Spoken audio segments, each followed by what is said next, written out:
Hello. If you were looking for a scare tonight, you've come to the right place. I'll be narrating an hour's worth of creepy horror stories that I found off of Reddit. So without further ado, These are their stories. Some time ago, I had decided to go on a little personal vacation out into the woods of northern Arizona. I was experiencing a sort malaise that was really messing with my creative flow, and I needed a chance to really knuckle down and just enjoy the natural world again. I had spent 6 days out in the wilderness, just enjoying the feeling of being in nature, but the night of day 7 was one I will never forget. Noise. Something was waking me up. Groggily, I rolled over and looked at my phone. It was ringing. I looked to the top of it and blinked. No signal. That made sense. I had come out here for the isolation, a chance to clear my head and make some music again. So why was my phone ringing? How was my phone ringing? I stared at the number as my phone rang incessantly. An unknown caller. I heaved a tired sigh, swiped to answer, and croaked blearily, "Hello." "You need to be ready. It knows you're there and it's already here. It has come for you," came the voice on the other line. "Who is this? Who am I speaking to?" I asked, the exhaustion beginning to leave my voice. "Be ready. It will be there soon. Don't open the door." The line went dead, my phone blinked, and the words "signal lost" flashed on the screen. "Don't open." I rubbed the sleep from my eyes and wearily watched my phone, waiting to see if it would ring again. "I must be losing it," I murmured, placing my phone back on the nightstand and rolling back over to go to sleep. That's when the house thundered. Booming knocks shook the glass of the windows and rattled the glassware. Jesus. I spun to the door of my room and my mouth dropped. My door was closed, but it was shaking like something was trying to get in. Boom, boom, boom. 3 knocks in short succession thundered against my bedroom door. I didn't remember locking it. The only door I locked was the front. It was the only one I figured I needed to out here. The angered knocking came again. 3 strong blows and the rattling began anew. It shook the door, and as I watched, I saw the frame begin to crack. My phone rang and the rattling stopped. Sparing a glance, I snatched it off the nightstand and looked at the number. Unknown caller again. Shakily, I swiped to answer the call and brought the phone to my ear, saying nothing. "It knows you're in there. It isn't going to be polite for long. Get under the bed. Hide." Then the line went dead again. Signal lost. I looked at the cracking door frame and wasted no time taking this mysterious caller's advice. Quickly, I crawled under the bed and watched. It was only minutes. I knew it was only minutes, but it felt like hours. I stared at the door, terror wrapping its cold arms around my gut. My breathing became ragged as my eyes remained glued to the door. It wasn't moving. There was no knocking. Had the caller been wrong this time? Was it done? Had it just given up? What was it? Questions raced through my skull, each firing out of the cannon of doubt before the next one could be rationalized. Could any of this be rationalized though? Something had called me up and warned me of something else in my house. Now that something else was just outside my door. I couldn't explain it, but I had this feeling. Like whatever it was that was out there was waiting for me to make a move. Like we were in some kind of terrible chess game. So I watched. I waited beneath that bed for agonizing minutes. The sounds began shortly after that. Soft scratching noises, almost inaudible from my position. The one my signalist savior alleged would keep me safe. I never let my gaze drift from the door, and I'm glad I kept it there because watching what happened next defied logic. The door itself began to bulge inward. I could hear the wood splintering as the center continued to bubble toward me. Then it exploded. Debris and lethal wooden scrap fired throughout the bedroom. I wasn't spared when this happened. My hiding place provided shelter from the brunt of the door's destruction, but I was peppered with fragments of splintered wood that dug themselves into my skin. I wanted to cry out in pain, but the sight of what was beyond caught the scream in my throat. There, standing in the doorway, I saw a pair of feet. Massive legs that must have been at least 3 feet across themselves, but that wasn't the strangest thing. The skin was no tone I had ever seen on a human. It was this mossy green and brown, and the texture was so wooden, like a pair of tree trunks. Slowly, the thing in my doorway ambled its way into my room. I could hear its heavy, ragged breaths like some sort of hunting beast. It was at the foot of my bed. The scent of moss and pine clung heavily to it, but there was another scent I caught as it just stood there. Rot.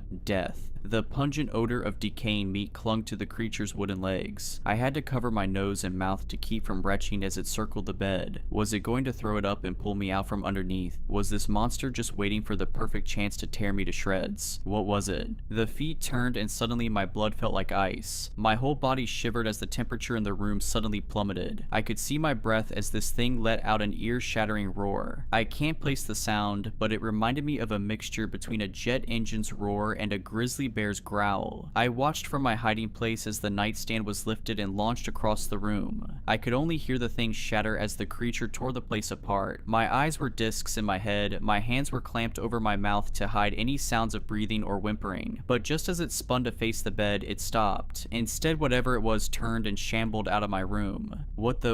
They were the only words I could choke out as the creature disappeared from my sight. Then the phone rang again. Terrified, I seized it, trying to silence the ringer. I swiped to answer the caller and immediately began to whisper into the phone. What was that? Who are you? How did you know it was coming? There's no time for any of that. It knows where you are. You need to run. Jump out the window and keep running until you lose sight of this place. Keep going until you reach the highway. Don't come back until morning. Are you kidding me? That thing is huge. I can't outrun it. You have to. It's the only way you win this. Then the call cut out. Signal lost. I steadied my breathing and psyched myself up, shooting out from under the bed as I heard that dreadful roar again. It was coming back. I didn't have time to think. No time to find shoes. I bolted toward the now shattered window and dove, slicing my arms and legs against the shards of glass. Adrenaline coursed through my veins, urging me to ignore everything else. I ran, bolted through the forest as fast as my legs would carry me. Twigs and rocks tore into my feet, but I kept going, even as my chest began to tighten and my lungs began to feel like there was a fire being set beneath them. I ran. I couldn't hear the monster behind me anymore. Maybe it stayed at my cabin, maybe it kept looking elsewhere. Every ounce of me just hoped I had gotten lucky, but the voice on the phone told me to keep running until I hit the highway, so I did. I ran through miles of backcountry woods, never stopping, pushing myself far beyond anything I thought I was capable of, just to get away from whatever the hell that thing was. I could see darkness starting to push its way into my vision. My legs were beginning to feel like they were made of stone. My body ached and every muscle screamed for me to stop, but I kept pushing. When I burst through the tree line onto the road, I stopped. Almost instantly, I began sobbing and I dropped to my knees. I gazed up at the moon as my phone began to ring again. I pulled it out of my pocket and looked at the number. Before I could do anything else, darkness overtook me. I woke the following day in a hospital bed. Apparently, someone had discovered my unconscious and bloodied body on the side of the road. The sheriffs had a million questions, none of which I had a good answer for. They thought my story sounded like something I made up, but when they went to the cabin, many of them were singing a different tune. It looks like you got lucky and escaped one of the biggest bears I've ever seen. One of them said, didn't find it, but the claw marks in the wood made it look like a dinosaur. Grizzlies are huge, son, but not even they leave marks like that. When I asked about the phone calls, they just shook their heads. There's no cell service that far out. You might have imagined that part and everything. It took me over a week to recover from my injuries. I was told I had lacerated a tendon in my right arm, and that it had never quite functioned the way it had before. That was the arm I used to play guitar, and to this day there are still certain notes my fingers just can't quite nail anymore. The day of my discharge, I was given the things that they had found me with, and given an escort back to the cabin. The debris was mostly cleaned up by the time I arrived to collect my things, but the damage to the building itself was visible, and the cops were right. Whatever the hell it was that came after me that night must have been massive to leave the marks it did so deep in the wood. I checked my phone as I crossed the threshold of the house to gather my things inside. No signal. Well, thanks whoever you were, I muttered, gathering what stuff was left after the attack. To this day, I don't know who called me or what it was that was in that cabin, but frankly, I don't think I want to know. My wife, Mia, and I were driving cross-country. It was our first attempt at the Great American Road Trip. Mia and I rented a small RV, more of a camper than a full-blown RV. We packed up a couple suitcases with plenty of room for any souvenirs, and we hit the dusty trail. We started our journey on the Mother Road, Route 66, driving south from Chicago until we connected to Interstate 70 and shot straight west through Missouri. The goal was to see those parts of the country we had never seen before, stopping anywhere that seemed interesting, from the plains of Kansas up through the Badlands of Wyoming and South Dakota. In Missouri, we saw the world's largest cap gun. In Kansas, we visited the Evel Knievel Museum and the world's largest belt buckle. We love all those kitschy tourist trap places. Eventually, we made it to Colorado, and after a few hours more of driving through amber waves of grain, we saw them, the Rocky Mountains. We made an exit and headed north through the winding mountain highways. The Rockies were gorgeous, snow-capped in the middle of summer. Some of the peaks pierced through the white, fluffy clouds. We saw a sign that read "Traffic Tunnel 3 miles." A little further, and sure enough, there it was, a large tunnel bored directly through the mountain in front of us. A large sign read, "Pike Tunnel, longest traffic tunnel in the nation. Please turn your headlights on now." "How long is it?" asked Mia. "That's what she said," I quipped. But she was right. There was no information beyond the detail that this was the longest tunnel in the nation. "Can't be more than a mile or two," I said as I watched the little white car ahead of us slip into the darkness. A moment later, we joined it. The tunnel was lit by fluorescence that gave everything a greenish-yellow tinge. On the left-hand side was a raised walkway behind a railing for maintenance access. Initially, I was struck by the incredible amount of work that went into the construction of this man-made marvel. "We're under 1,000,000 tons of Rocky Mountain right now," I said. "How many years before this caves in?" Mia responded. I shot her a look. "Let's save the cave-in talk until we're out on the other side." "I'm just saying nature will take this back eventually," she continued. I scanned the empty road ahead of us. "Where did the other car go?" I asked. We were now alone in the tunnel, no cars ahead of us nor behind us.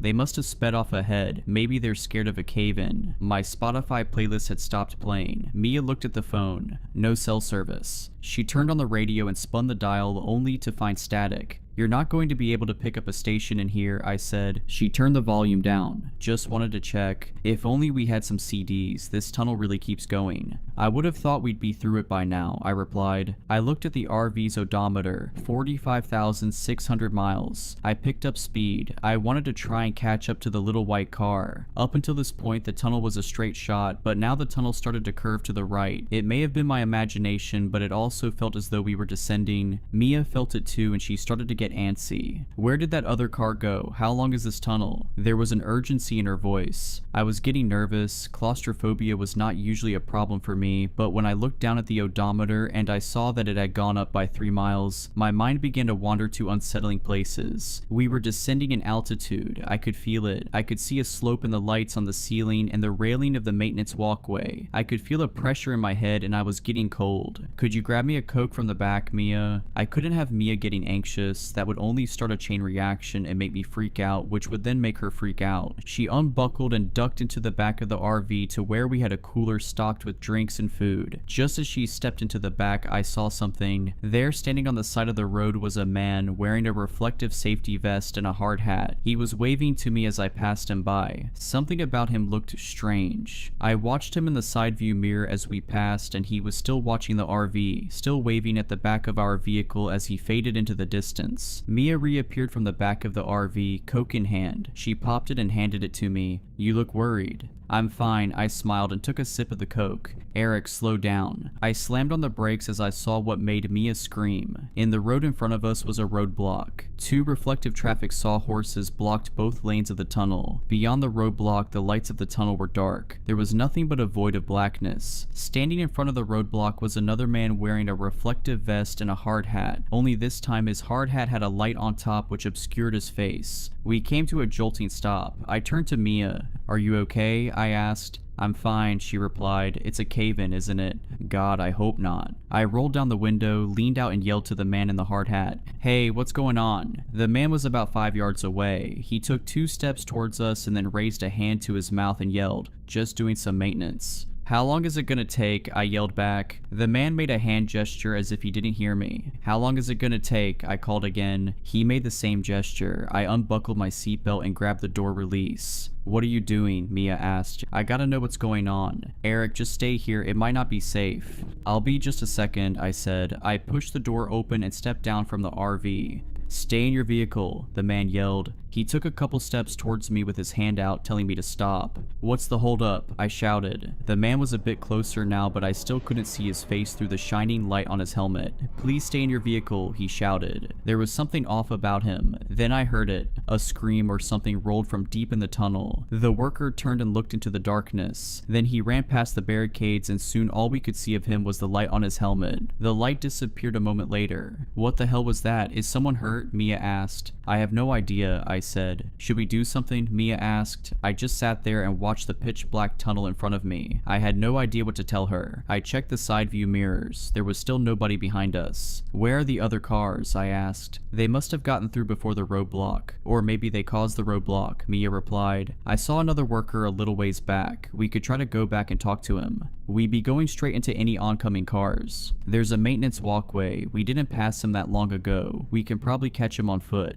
Maybe we should just wait for the guy to come back." She reached over and grabbed my arm. I squeezed her hand. She was right. I looked out at the tunnel ahead of us. I turned on the RV's high beams, but all I could see beyond the roadblock was more tunnel and more road. I checked my phone. Unsurprisingly, there was no service still. We waited, but the man never came back. "It's been 20 minutes, Mia said. "How come there hasn't been another car behind us?" I was having the same thought. I rolled down my window and stuck my head out. I looked back at the road behind us. It went back about 200 yards before curving out of sight. There was no sign of that first worker I saw on the maintenance walkway. I looked at the roadblock ahead of us and clicked on the RV's high beams. There was nothing beyond the roadblock but more tunnel. It didn't look like it was under construction, just very dark. "I think we should keep going," I said. "What about the roadblock?" "We'll move those sawhorses out of the way and just drive past," I said as I opened my door. Mia looked at me, then she cast her eyes to the dark tunnel ahead of us. I knew she was processing the same limited options that I was. Driving backwards would be a huge risk in the instance of another car finally coming along. Getting out and walking would take God knows how long. We could have driven 10 miles at this point. Forward was our best option. "Let's do it," Mia said. We jumped out and quickly pulled the two sawhorses out of the right lane. I pulled the RV up past the barriers, then we jumped out again and put the sawhorses back where they were. We didn't need another car to come barreling through. We were finally moving again, slowly. It was pitch black save for the high beams of the RV. We crept forward at around 15 miles per hour. As the tunnel turned and twisted, my eyes started to play tricks on me. I kept seeing shapes at the furthest point of the tunnel. I kept seeing something standing just at the end of the next bend, but as we rolled forward, there was nothing there. "Where are the workers?" Mia asked. "I don't know." I was done rationalizing. This was all wrong. Traffic tunnels are never this long. My mind started to wander to all the road trip urban legends I'd read about. The killer in the backseat, the disappearing gas station, the pale man in the cornfield. Did we stumble into some strange outlier location? An in-between point on the endless roads that cross this country? Then I saw it. "Look, a person, thank God," Mia shouted. As we rounded a curve in the tunnel, a group of maintenance workers entered our view. The three of them stood on the left side of the road behind two more sawhorses topped with flashing lights. Two of them faced towards us, the third was facing the other two. The one with his back to us wore a light on his hard hat. Was this the same guy we saw earlier? How did he get this far away? I approached slowly and rolled down the window. "Hey, you left us waiting back there," I yelled. There was no response. In fact, all three men were completely silent, and it was hard to tell in the flashing light of the sawhorses, but they looked to be standing completely still. "Hello?" I yelled again. I pushed open my door and stepped out onto the pavement.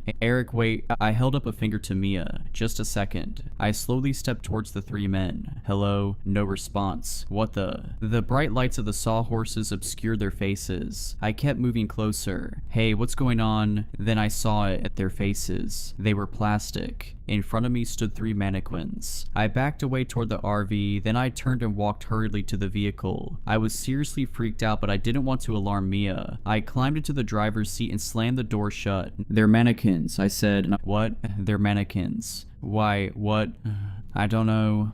I looked back over at the three figures and my blood ran cold. The hard hat mannequin had somehow turned around to face us. All three figures appeared to be watching us now. Then we heard it. A loud resonant banging on the side and then the roof of the RV. "What the hell was that?" Mia whispered. We listened, holding our breath. Then dash. A shuffling sound, dash dash. Something was moving on or in the RV. "Stay here," I said. I got up. "Eric, wait." I moved to the back of the RV. It was dark. I went for a drawer in from the kitchenette space and pulled out a flashlight. I moved to the rear of the RV, the bedroom. My flashlight illuminated an empty room. Whoever is back here, I have a gun. A terrible bluff, but I didn't see anything. I shone the light out of the windows of each side of the RV. Nothing. Then I heard it. A shuffling sound from right above me. I looked up and screamed, "Crap." On the roof of the RV, staring through the skylight, was a woman with vacuous black eyes and a dead smile. Her stringy black hair dangled down towards me, casting thin black shadows across her horrible pale face. "Mia, drive, fast," I screamed. Mia jumped over to the driver's seat, shifted into gear, and stomped on the gas. The RV was clunky, but it could move when it needed to. We lurched forward and I fell back. I trained my flashlight up onto the skylight again and the woman was gone. I scrambled to my feet and looked out of the side windows. Did Mia shake her off? There was no sign of the woman. I moved to the passenger seat, breathing heavily and sweating. "What happened?" she asked, keeping the RV at a steady 50 miles per hour. "There was a woman on the roof," I said flatly. I realized now that I was in a kind of shock. "A woman?"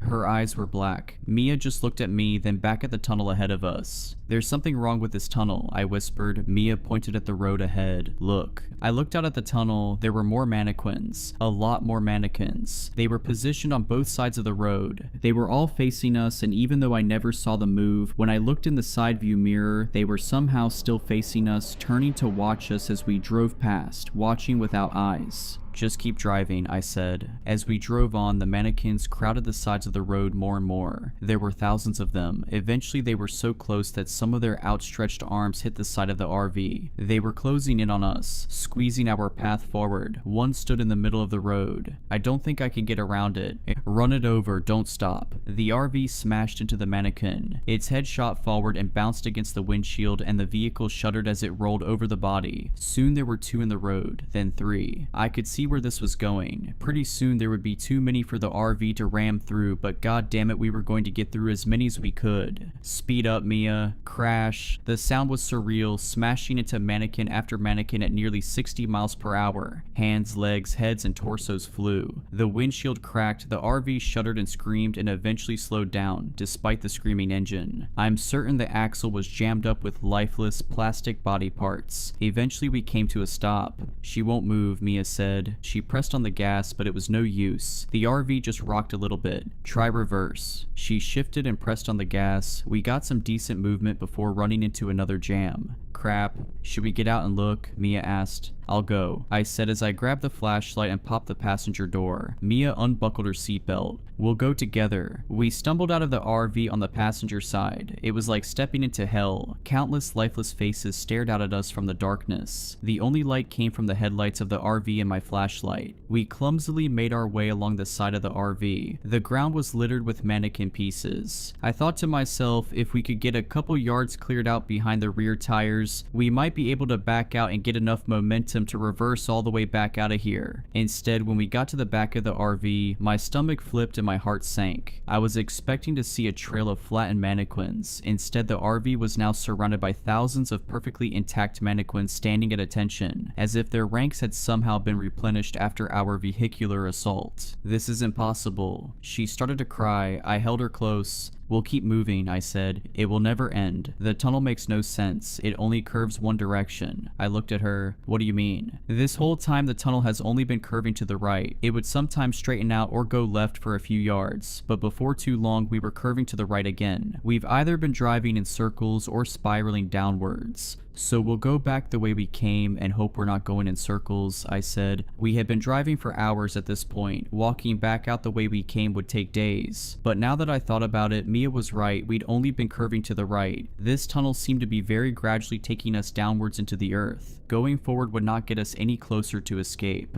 "We'll need food from the RV," Mia said. I nodded and we stumbled our way back to the front of the RV, the mannequins' lifeless faces watching us the whole time. I stepped up to the passenger door and nearly fell back when I looked through the window. "What the heck?" I breathed. What I saw were 2 mannequins sitting in the driver's and passenger seat. How they got in there, I have no idea, but but what really made my blood run cold was that they were dressed exactly like Mia and I. They wore identical sets of clothes. The one in the passenger seat had my same New Order t-shirt and black jeans. The one in the driver's seat had Mia's green striped sweater and denim shorts. Their plastic faces stared out through the shattered windshield at the endless crowd of mannequins staring back at them. Mia stepped up and saw the uncanny display. "What the?" Mia echoed. I pulled myself up into the RV and slowly stepped around my mannequin doppelganger. I avoided looking into its face, but I swear I could feel it watching me as I stumbled around it. Mia followed and we made our way into the back of our dark RV. Luckily, we had just stocked our cooler full of deli meat and water not long after crossing the Colorado state line. I handed Mia the flashlight and pulled open the cooler. I filled a backpack full of food and water. I turned and saw them. My mannequin double had somehow moved. It was standing in the aisle watching us. Mia's doppelganger was still seated in the driver's seat but had turned to peer back at us with its eyeless gaze. Mia saw the look in my eyes and turned. She screamed when she saw them and backed into me. I put my arm around her and we stood there a moment, letting our skyrocketing heart rates return to earth. "Let's get out of here," I said. I slid the backpack onto my shoulders. Mia joined me at the door. I looked into her eyes. "Are you ready?" She nodded. I kissed her. "I love you," I said. "I love you," she said. The look on her face killed me. She was terrified. I'm sure the look on my face was similar. I opened the door and we stepped out. We again stumbled to the back of the RV. Once we were clear of the RV and all the crushed mannequin body parts, it became easier to find footing, though weaving through an endless crowd of lifeless people was a slow process. It was pitch black. Without the flashlight, we wouldn't be able to see a foot in front of us. As I walked, the beam of light created the illusion of movement in the crowd. At least I hoped it was an illusion. The limbs of the mannequins seemed to stretch and turn, but the only sound was that of Mia and I shuffling our way through the crowded tunnel. Things went on like this for what felt like hours. Mia and I were sweating and aching. I was about to suggest we stop and rest, but then I saw it and I froze. Out in the crowd, beyond rows of blank faces, I saw a pale face, black hair, and a dead smile. I saw two vacuous eyes staring right at me. "Mia, do you see her?" I whispered, and "See who?" I slowly raised my arm and pointed. It was the woman, or whatever it was, that stared back at me through the skylight on the roof of the RV.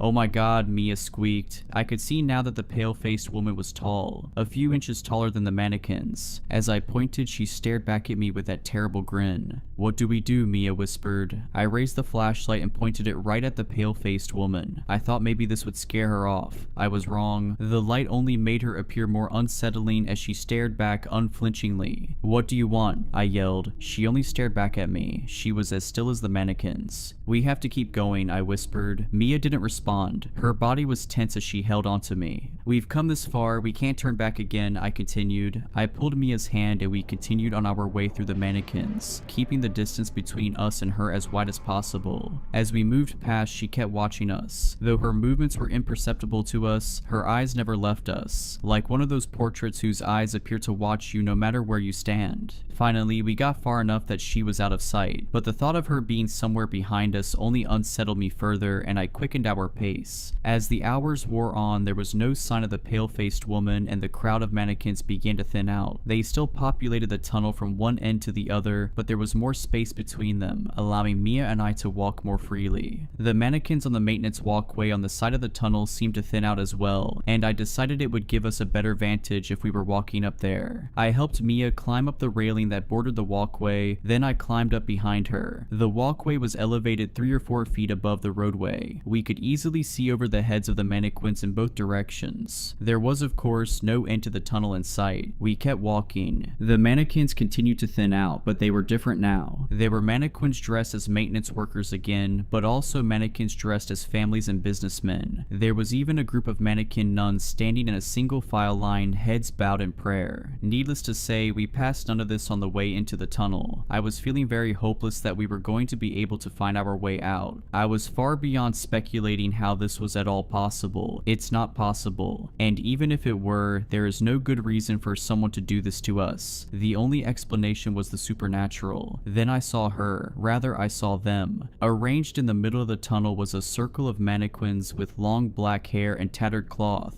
They looked exactly like the pale-faced woman, minus any facial features. I kept a close watch on them as we passed to make sure they didn't start following us. "A door," Mia shouted. Mia pointed a few paces ahead of her. There was a door leading into the wall of the tunnel. We ran towards it. Mia grabbed the handle, turned it and pulled. It was heavy and Mia had to brace her foot on the wall to get it moving. The metal door groaned as if it hadn't been opened in years. Finally, it was open enough to see past. It was a hallway. It went out about 5 yards, then turned right at a 90-degree angle. The strangest part was the design of the hallway. It wasn't cement or pavement like the tunnel. The walls were wood paneled and the floor was covered in a thick carpet, like a house from the 1970s. "I say we see where this takes us," Mia said. There was no reason to disagree, but I wasn't going to get us trapped in there. I opened up my backpack and took out a water bottle. I opened it and handed it to Mia. She drank half, then I drank the other half. I slowly closed the door, shoving the empty water bottle in the crack to keep it from closing all the way. I turned to Mia. "Okay, let's go." We slowly made our way down the quiet hallway. We got down to where the hallway cornered to the right, and that's when we heard it. Ka-chunk. I whipped around. The door had closed behind us. I ran back to it and tried to push it open, but it was no use. There was no way it closed on its own. Someone had to have removed the water bottle. Our path had been chosen for us. There was no turning back. We continued down the hallway. We turned right. The hallway continued, then turned right again. That should have led us right back to the tunnel, but it didn't. This part of the hallway went on far longer than was possible without running into the tunnel. Then it turned right again. It went on like this. Sometimes a section of the hallway was 20 feet long, sometimes it was 20 yards long, sometimes it was 3 feet long, but it always turned to the right. At first it was a relief to be somewhere other than the cold, dark tunnel, but the hallway very quickly became claustrophobic, and before too long, I heard someone walking behind us. We had stopped to take a break and I heard a third pair of footsteps on the carpet coming from behind us. I backtracked to the last corner. I was terrified as I slowly peeked around the corner, tense and waiting to see the vacuous eyes and inky black hair of the pale-faced woman. But there was nothing there. I wasn't about to backtrack any further. "There was no one there," I whispered. Mia slumped against the wall and slid down to the carpet. "I think I need to rest," she said. I put my backpack down on the ground for Mia to use as a pillow. She laid her head down and was passed out in seconds. I had no idea how long we had been walking at this point. I stood leaning against the wall. My body was telling me to rest, but I couldn't risk falling asleep. I had to keep watch. I knew she was following us. I took in the details of the hallway for the first time. The carpet was a dull brown and the walls a cheap wood paneling. The hanging lighting fixtures were shaded by stained glass, something you might see in an old diner. Who built this place? Did someone pick out the carpet and the lighting fixtures? Did a team of workers blast these tunnels into the earth? Or has this place always existed? Was this purgatory? I began to feel dizzy. I was panicking. My heart felt like it was trying to escape my chest. I slumped to the floor and tried to slow my breathing. I closed my eyes. I shot up in a panic. I had fallen asleep while I was meant to be keeping watch. I snapped to my feet and looked around. Mia was still asleep on my backpack. Then I noticed that the hallway had changed. A few paces away there was now a plain wooden door in the wall. I slowly approached it. I put my ear to the door and I could hear what sounded like TV static and the low murmur of voices. I discreetly grabbed the door handle and turned it slowly. I felt the latch bolt clear and I carefully cracked the door just enough to peek inside. It was dark, so it took a second for me to register what I was seeing. I saw a small boardroom. A long table in the center was surrounded by seated men in suits. At the end of the table stood another man next to an old CRT TV that was playing static. This was the only source of light in the room, and all the men around the table were turned towards the TV. Suddenly, the screen flickered from static to a solid dark background, and some warped new age style music began playing. Then the words appeared on the screen that terrified me like nothing else before. In plain text, the words read dash, "You will lose her." I froze as I knew these words were meant for me. I watched with terror as the men seated around the table slowly turned toward me in unison. They were mannequins. The TV screen then clicked off and they continued staring at me as I could barely make out their forms through the near pitch darkness. I quickly pulled the door shut and whipped around to look at Mia. I had a horrible feeling of dread that when I turned around she would be gone, like the message on the TV promised. "Eric, what are you doing?" Mia was leaning up and staring at me.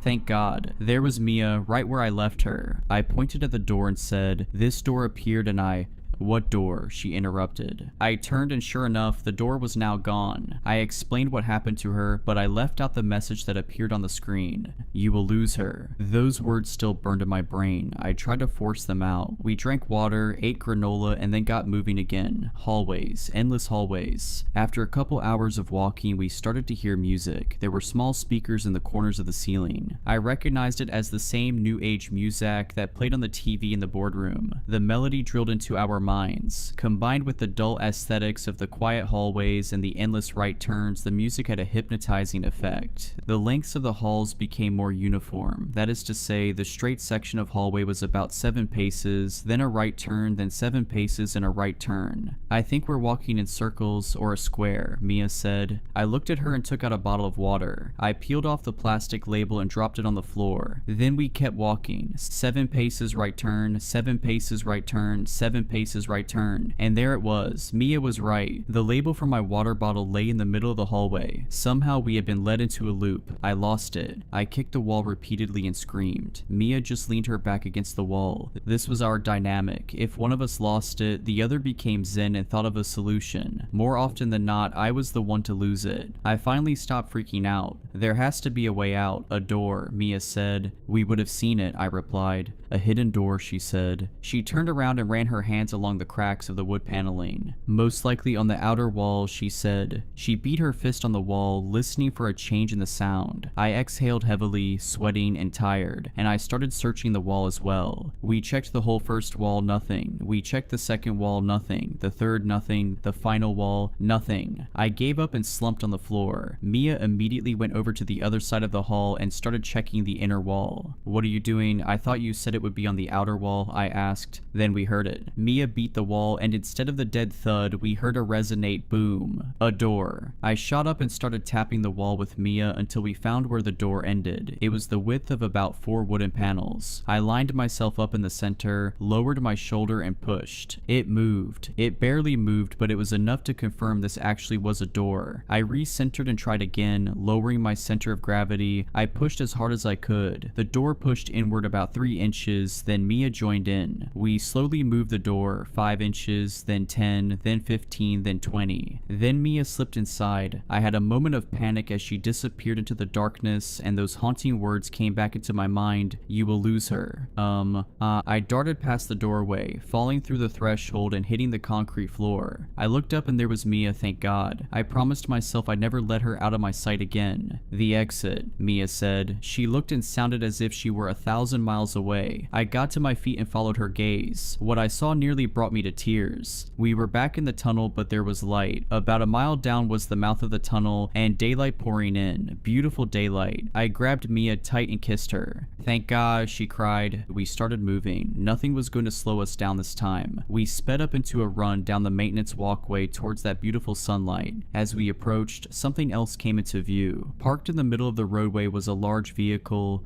It couldn't be. It was. Our RV sat in the road waiting for us. We ran all the way to it, pulled open the passenger side door, and climbed in. There were no mannequins to be seen. I fell into the driver's seat and Mia handed me the keys. I turned over the engine, the most beautiful sound I'd ever heard. I shifted into gear and floored it towards the sunlight. As we got closer, I could see the green of trees and the blue of the sky. We were maybe 100 yards away. I turned to Mia, tears in my eyes. And what I saw turned my blood to ice. Just beyond Mia's window, that horrifying pale face grinned at me. The pale-faced woman was somehow floating outside of the RV. Before I could say anything, her hand smashed through the window and gripped Mia by the throat. Then in one horrible motion, the thing pulled Mia screaming through the window and disappeared. I slammed on the brakes just as the RV passed through the exit of the tunnel and sunlight flooded the cab of the RV. I threw it in park and shot out of the door screaming, "Mia, Mia." I screamed over and over. I rounded the front of the RV and looked back at the tunnel.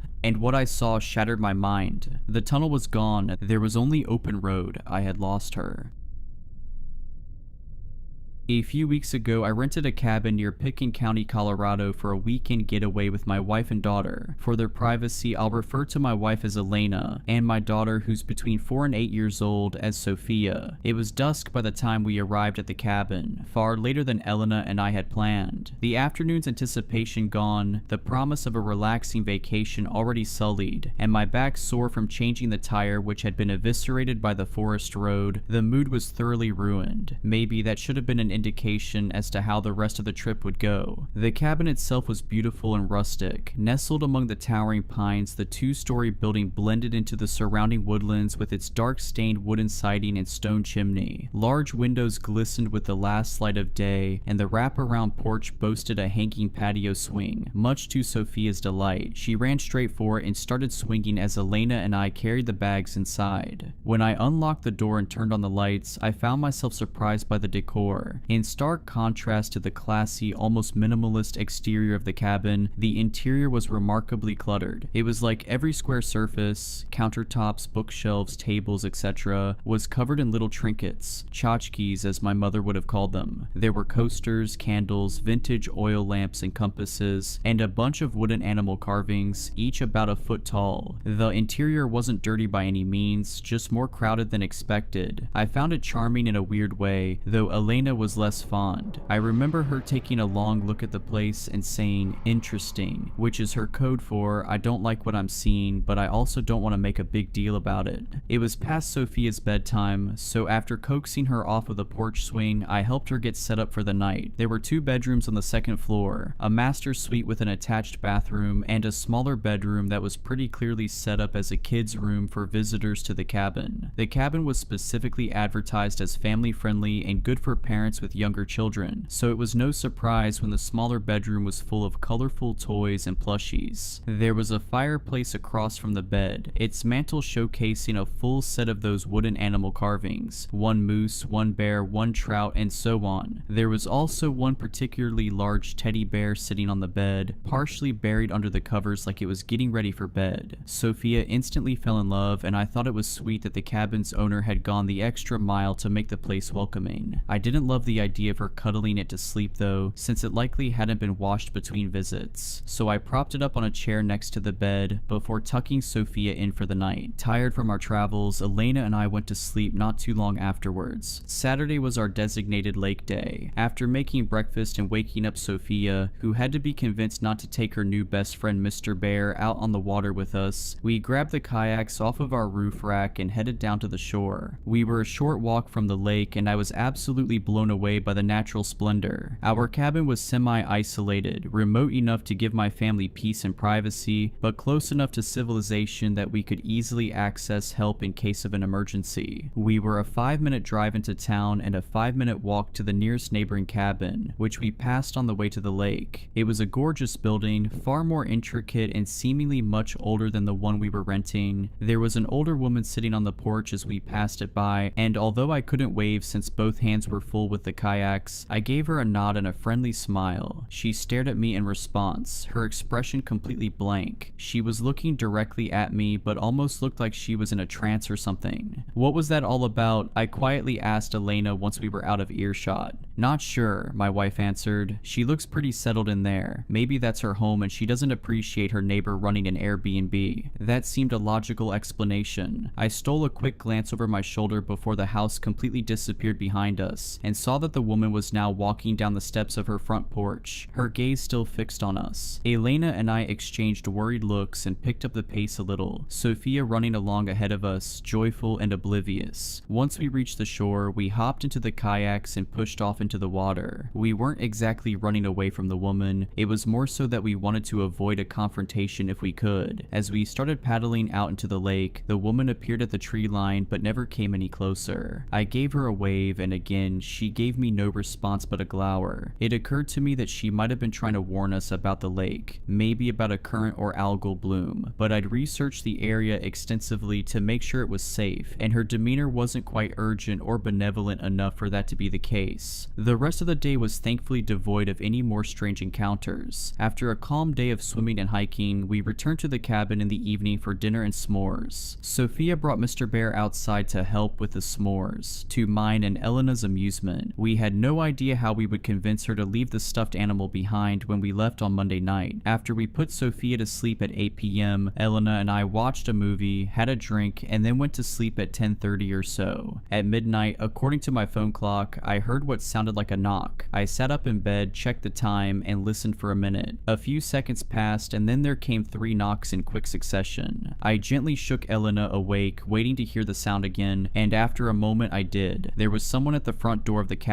in the middle of the night. Concerned, I got out of bed and tried to look out the bedroom window. I could only see a sliver of the front porch, and though I couldn't see an actual person, I could see the shadow of one thanks to the porch lights. Needless to say, I wasn't thrilled to have a stranger pay our isolated cabin a midnight visit. I told Elena to stay upstairs and made my way to the first floor, stopping by the living room to pull back the curtains ever so slightly and peer through the window. Still, given the shape of the house and the placement of the windows, it was impossible to see anything but a shadow. The person must have been standing an inch away from the front door. I scanned the front yard and the distant tree line, but didn't see anyone else, so a decoy ambush situation seemed unlikely, but I still grabbed my handgun just in case. Just my luck, the old front door of the house didn't have a peephole, so I got up close to the door and tried talking to the person on the other end. "Can I help you?" I said. Instead of answering, the person knocked again, this time more urgently. No way in hell was I opening that door now. "Look, friend, if you need help you better speak up, otherwise I'm gonna have to ask you to get off my porch before I call the police." The knocking stopped, and after a moment, there was a woman's voice on the other side of the door. Her tone was nervous and her voice was soft. She said a single sentence: "He's watching your daughter through the bear." Of all the things I expected to hear from our unwelcome visitor, that was not one of them. I readied my gun and cracked the door open. When I looked out into the night, I saw the elderly woman from earlier quickly shambling away from my door. Her back was turned towards me, and she looked like she was trying to get away from my porch as quickly as she could. I called after her, asking her what she was talking about, but she didn't look back. She just kept going until the night swallowed her up completely. I was pretty disturbed at this point, so I shut and locked the door and made my way back upstairs. Elena was waiting for me at the top of the stairs, and I quietly explained to her what was going on. Horrified, she went into Sophia's room and gently took the teddy bear out of our sleeping daughter's arms. We went downstairs and laid the bear out on the kitchen counter. I grabbed a pair of kitchen shears and dissected the thing, making an incision in its fluffy body and pulling out its cotton innards. It wasn't that I believed the old woman, just that as a parent, anything related to my kid's safety, even something that sounds outlandish, is something I take seriously. Even though the woman was likely suffering from some kind of cognitive impairment, I still wanted to investigate. I pulled all the stuffing out of Mr. Bear and found nothing, though Elena pointed out that the bear had 2 very large glass eyes which could potentially be concealing a small camera. I was unable to find a hammer, but I did find a wrench under the kitchen sink. I wrapped the eyes in a kitchen towel and smashed them to bits, but when I sorted through the fragments, I didn't see anything that looked like a recording device. I was relieved, but I was also equal parts creeped out and angry. Maybe, like Elena had mentioned earlier, she was annoyed with the constant visitors to her neighboring cabin and was trying to scare us off. She might also have had some mental health issues or hallucinations. In either case though, how did she know about the teddy bear? Maybe she had visited the house before, or maybe it was just a lucky guess. Before returning to bed, I took a turn around both floors of the cabin, looking and failing to find anything out of the ordinary. Elena was also pretty freaked out, and she got up several times in the night to visit Sophia's room down the hall and make sure all was well. Needless to say, neither of us got much sleep that night. Sunday morning was all doom and gloom, which ended up being a perfect reflection of my daughter's attitude when she woke up and realized Mr. Bear was gone. Obviously, we didn't tell her what had happened, but Elena and I did our best to distract her with flapjacks and promises of a fun day of adventuring. Unfortunately, the hike we had planned was foiled by a downpour that, of course, the forecast hadn't predicted, and so we decided to salvage the day by exploring the small town nearby. It wouldn't be the escape into nature we'd hoped for, but there were several family-owned restaurants and shops in the area, as well as a small library. The morning was alright. I enjoyed exploring the little town with my family, although there wasn't much to do. We had an early lunch at around 11 or so, but when we sat down, my wife started rifling through her backpack with a look of dismay. When I asked asked her what was wrong, she said that she didn't see Sophia's EpiPen, which we always like to have at the ready when we eat out. I realized immediately that I'd forgotten to put it back in Elena's backpack yesterday when I was reorganizing our stuff.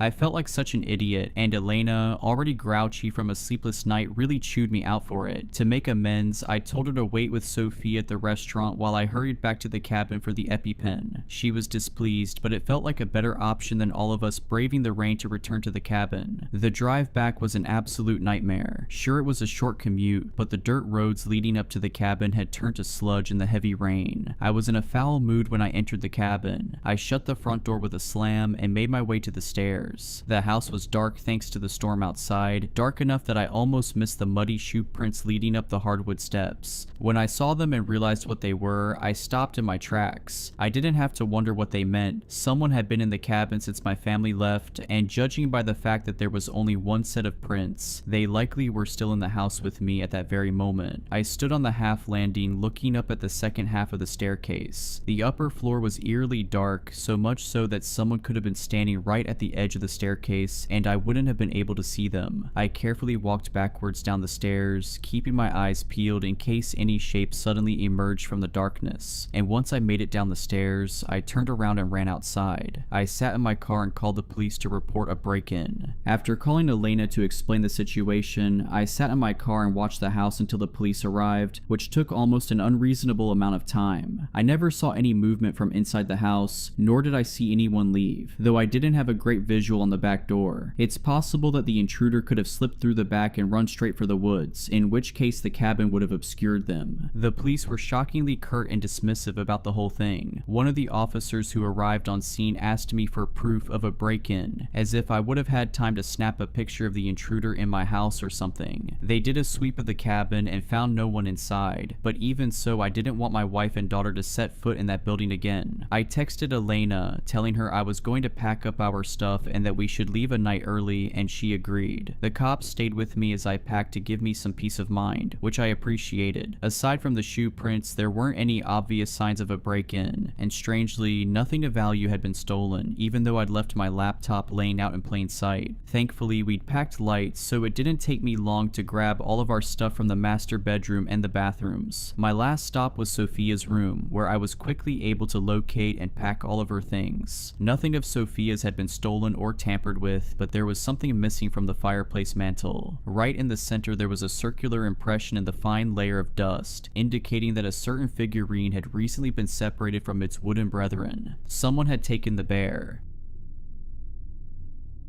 It had been raining for most of the day. Yesterday's forecast was for a light shower, but this was torrential. I peeked out the window, and in the darkness of the late afternoon, I could see a river of rainwater cascading down either side of the street. My parents were getting worried about my sister. Emily had spent the day at a friend's house and was supposed to be back an hour ago. Just as my dad was about to get in his car and go for a drive around the block to find her, the front door opened. Emily walked in dressed in her yellow raincoat. Much to my parents' chagrin, she was holding onto the worn collar of an old soaking wet dog. The thing was a mongrel, but I could make out the Alsatian in it, maybe some golden retriever. As I tried to work it out, I made a mental note to put dog breeder down on my list of career interests for school. My parents exchanged apprehensive glances as Emily smiled awkwardly and explained how she found him shivering in the rain on the side of the road. There was something about its eyes, she said, that made her instantly feel sorry for the poor guy. My dad knelt by the dog and had a look at its collar. It was battered, its red color fading, and it had no name, phone number, or address written on it. My father stood up with a sigh and told Emily that he'd bring the mutt to the vet on Thursday to see if it had been chipped, and for the 5 days until then, looking after it would be her responsibility. Emily beamed at my dad and took the dog into the kitchen to towel it down. Later on that evening, she brought it back into the living room and informed us that his name was Buster. My father warned against getting too attached, but she didn't listen. She spent the rest of the day playing with Buster and sending pictures of him to her friends. That night, Buster slept on a makeshift bed of old blankets and cardboard in the kitchen. My parents prayed that he wouldn't make a mess of the place at night. Emily hugged Buster and gave him another treat before rushing off to her room. In the morning, all was well. It looked like Buster hadn't moved an inch. The dopey guy barely looked up at us when we crowded into the kitchen for breakfast. Immediately, Emily knelt beside him, rubbing his tummy and stroking his fur. I think Emily was too afraid of taking Buster for a walk, just in case she bumped into his owners and they dragged him away from her. The garden had been turned to mud the day before, and there wasn't a chance in hell that my mother would let that dog back in the house if he had a trace of muck on his paws. So he, like the rest of us, spent that day cooped up inside. Not that he seemed to mind. My dad cooked up a lamb chop for Buster that night at Emily's request. It was the most animated I've seen him. His eyes lit up as it was placed in front of him, and we all erupted into laughter as he tore into it. That night, I jolted awake. The radio alarm clock on my bedside cabinet informed me in analog red light that it was 4:37. I lay there, but quickly began to fall back to sleep. As I could have sworn I heard something moving around in the hallway. I assumed it was my dad stumbling to the bathroom in a drunken stupor, and for the second time that night, sleep took me. I spent most of the next day hanging out with friends around town. We rode our bikes, threw stones at the windows of the old house on Mill Street, and dared each other to shoplift from the local off-brand gas station. I made off with a packet of apple-flavored chewing gum. When I came home, things felt different, hostile. I didn't want to ask what happened, but before I could slink off to my room, my mother told me Emily had accidentally knocked over my grandfather's urn while playing with Buster in the front room. I suppressed a chuckle at the thought of how much trouble she'd be getting in. Mature of me, I know. That evening there was silence around the dinner table, broken only by Buster's whining. I woke up again that night. This time I swung myself out of bed. My mouth was dry and my breath left a stale taste at the back of my throat. I wandered downstairs to the kitchen to get a glass of water. I tried to be as silent as possible, not wanting to disturb the sleeping dog. Buster slept soundly in his little bed, and I knew a freight train going past wouldn't wake him. I poured a glass of water and drank it in a continuous gulp. Then an idea came to me. I crouched by the cabinet my dad kept his whiskey in. I opened it, trying not to let the hinges creak. I picked out a bottle and stood up. I gently unscrewed the cap and took a sip. I coughed and choked and spluttered. As I went for another sip, I heard movement upstairs. I knew my father would kill me if he caught me drinking. I hastily put the cap back on and placed it back in the cupboard. I speed walked out the kitchen, desperate not to make a noise. Just before I began ascending the stairs, I heard the door to my parents' room open. I quickly turned around and hid in the living room. I heard my father walk down the stairs and into the kitchen. My heart was beating like a tribal drum as I hurried out of the living room, and I stepped agonizingly loudly up each creaky step back to my bedroom. I thought I had made it, but just as I was pushing my bedroom door open, I heard a voice behind me. It was my father. He'd popped his head out of his bedroom. He asked if it was me moving around. I told him that I'd just gone downstairs to get a glass of water. He told me to keep it down, and before he retreated back into the darkness of his room, I saw my mother stirring in the bed behind him. He closed the door. That morning I woke up with a migraine. Nothing too major, but it was a drawback from what would have otherwise been a great day. My sister was at some dance club, my mother was visiting the solicitor in town, and my father had gone golfing. On this rare occasion, I had the house to myself.